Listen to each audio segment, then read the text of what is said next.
Tat, tat, tat, tat, tat. Kondisi darurat. Kondisi darurat. Darurat konstitusi. Itu iya. Tapi sekarang yang paling darurat apa? PKB. Saya sedang menyorotin PKB ini. Kasihan ini PKB ini sedang sedang digoyang sama kekuatan besar lagi ini. Partai bikinan dari kiai-kiai NU ini sekarang kondisinya ini harus resist bener ini. Ganggu sana, ganggu sini, kekuatan besar. PKB yang kemarin baru aja mengadakan muktamar, lalu hasilnya Caimin kembali menjadi pemimpin PKB. Sekarang ini malah di-challenge sama PBNU yang mengatakan bahwa akan ada muktamar tandingan. Akan ada muktamar tandingan. Dan menunggu arahan. Arahan siapa? Siapa lagi? Lembaga sekelas PBNU loh sampai harus ingin mengambil alih PKB-nya Caimin itu. Ini arahan siapa coba? Nah, kalau saya bilang arahan tukang kayu, katanya saya tendensius. Tapi ya yang terasa begitu memang. Pak, masa sih kurang sih? Jenengan itu sudah bisa mengobrak-abrik beringin itu loh. Bisa menebang beringin sampai sekecil-kecilnya, dijadiin furniture, dijadikan tempat duduk. Kurang apa lagi? Udah berhasil. Partai Matahari Putih dengan background biru. PAN itu sudah membuka diri. Ya tinggal masuk aja kok nggak mau toh Pak, dadak harus cawe-cawe yang lain, harus ganggu-ganggu yang lain. Kemarin paling yang selalu sering saya bahas ini, waktu di Rapimnasnya Gerindra kemarin, kostumnya sudah sama, sudah menyamakan kostumnya dengan Gerindra. Lah maunya apa? Mau jadi kader Gerindra? Ya monggo, tergantung ketumnya Gerindra mau apa enggak. Oke, kita kembali ke PKB. PKB ini unik sebetulnya. Partainya Gus Dur ini sudah mengalami banyak banyak naik turun, banyak gelombang, banyak godaan. Sehingga dalam tahap sekarang ini bahwa PKB akhirnya mau nggak mau itu harus jadi bagian dari koalisi Indonesia Maju Plus. Kenapa masuknya PKB itu jadi nilai plus? Karena sebetulnya kan PKB ini berbeda pandangan dengan koalisi Indonesia Maju sebetulnya. Mengusung perubahan. Mengusung perubahan dia. Jadi bagaimanapun bahwa PKB itu tidak bisa serta-merta berjuang untuk perubahan-perubahannya. Tapi ya karena konstelasi politik sudah mulai berubah ya, karena dia harus manut lagi dengan kekuatan yang sekarang sudah memenangkan pemilu, ya dia mau nggak mau harus ikut merapat. Kenapa begitu? Ya karena PKB tidak mau kehilangan kiprahnya nanti. PKB tidak mau kehilangan kiprahnya. Mereka sebetulnya dari dulu itu selalu eksis kok. Di kisaran 4-5 pemenang pemilu kan selalu ada gitu loh. Mediocre sih. Kalau saya bilangnya partai-partai tengah ya.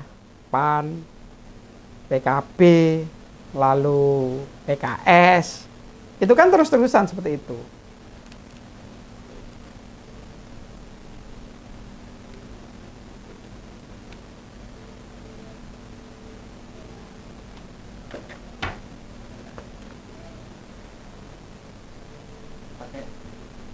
Ya.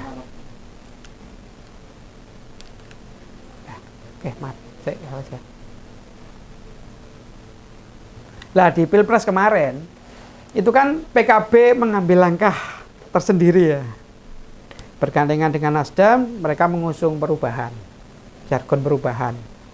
Artinya berusaha untuk mengganti apa yang sudah diperjuangkan Pak Mulyono selama ini, masalah pembangunan. Itu kenapa? Karena awalnya meskipun PKB dulu bergandengan dengan Gerindra mengusung Pak Prabowo dan Caimin, tapi ternyata dalam koalisi itu tidak ada jaminan kalau wakil PKB yaitu Caimin atau Gus Imin ini bisa jadi wapres. Padahal hasil muktamar terakhir dari PKB mewajibkan kalau PKB ikut kontestasi harus sebagai wakil presiden. Ya Caimin akhirnya mengambil langkah yang strategis kan. Kok dilalah Pak Anies Baswedan dihukum sama Nasdem. Lalu dia masuk dan ada deal-dealan seperti itu. Meskipun mengakibatkan Demokrat jadi cabut. Jadi ya memang begitulah. Memang begitulah. Nah, sekarang ya. Sekarang PKB kesannya adalah balik kucing dia.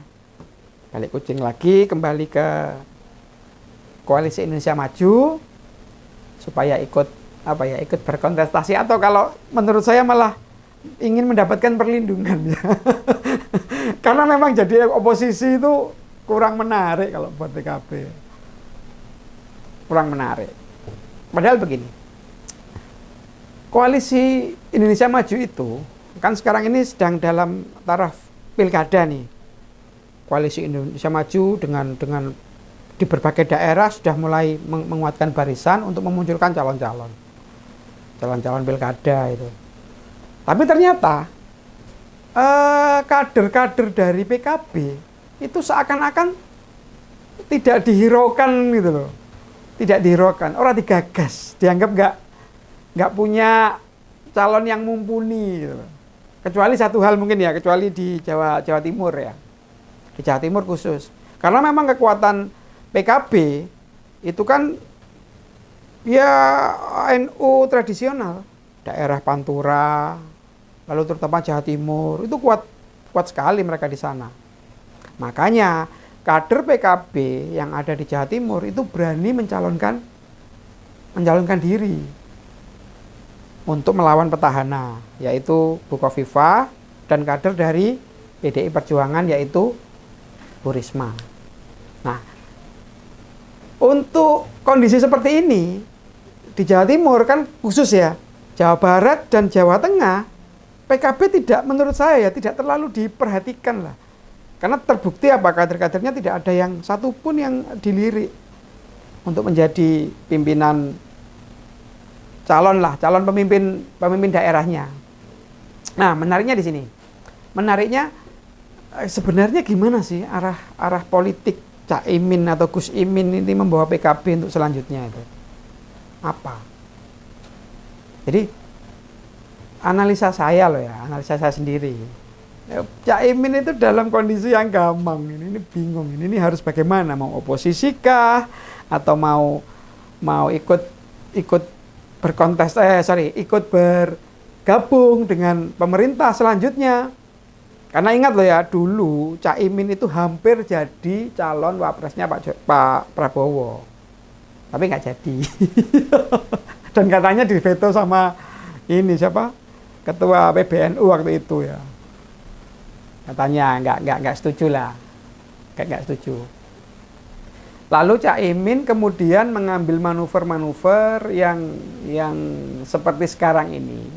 Mengambil jarak dengan Pak Jokowi, yaitu partai yang kekuatan besar yang dia tahu bahwa dia sedang diganggu, mengambil naungan yang lebih besar, yaitu di Partai Gerindra dan Koalisi Indonesia Maju. Ingat loh ya, setiap ada pencalonan kepala daerah, posisi PKB jelas.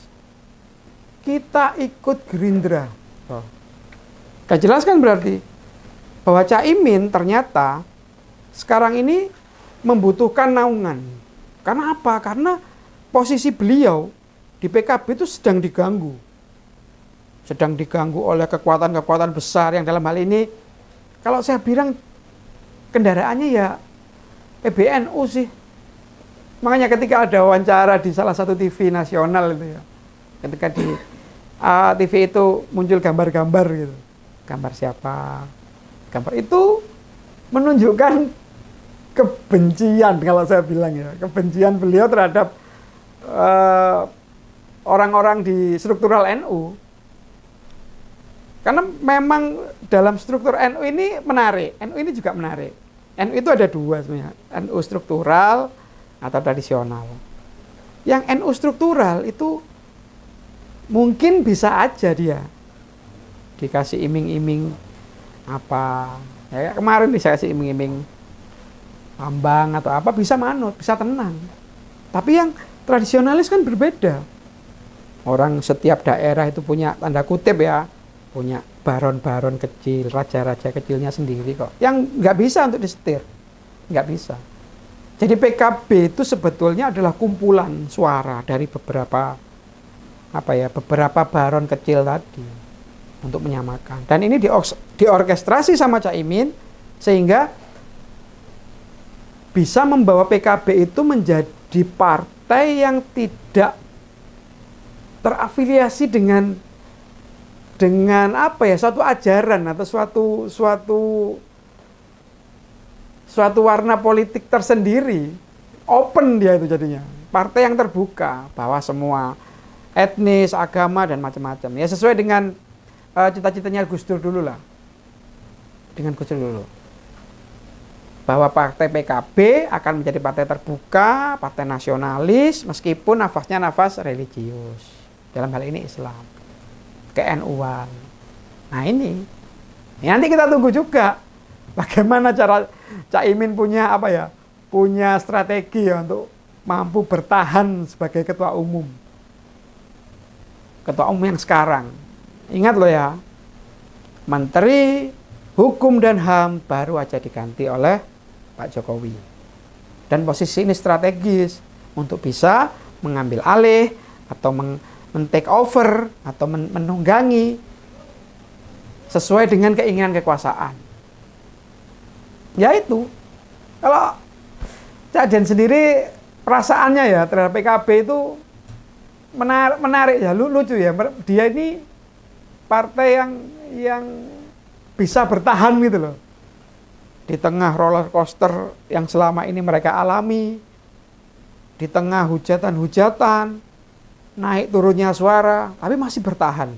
Dan Caimin itu mulai memimpin sejak tahun 2009 atau 10. Mulai memimpin.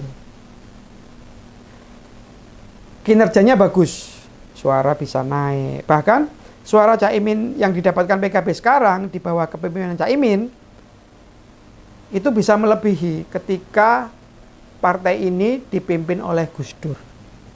Pokoknya hebat. Memang kalau orang kecil itu, orangnya kan kecil ya, maaf ya Caimin. Kalau orangnya kecil itu harus kayak kancil, harus menjulut gesit. Jangan terlalu wah gini ndak. Lah, langkah Caimin inilah yang mungkin jadi contoh ya, jadi contoh untuk partai-partai lain supaya ketika menghadapi gangguan lah tanda kutip, gangguan kekuasaan atau ya riak-riak dalam internal mereka bisa tetap bertahan. Karena sayang loh, asetnya PKB ini aset bangsa. Bahwa partai yang muncul dari segi religius, dari segi satu afiliasi politik misalkan, dari segi keislaman, tapi ternyata berkembang menjadi partai yang benar-benar membuka diri atas segala macam etnis, segala macam ajaran, segala macam agama bisa masuk ke PKB. Contohnya ya sekarang ini, mulai banyak kader-kader PKB yang ya bisa berkiprah lah meskipun tidak beragama Islam. Itu dulu yang bisa saya sampaikan. Nah, semoga kondisinya yang darurat PKB ini bisa segera terselesaikan. Gitu dulu Cak Den. Jangan lupa setiap ada komentar atau setiap ada link-link yang bisa kita bahas di sini, jangan ragu-ragu untuk menulis di bawah ya. Oke. Salam Cak Cok.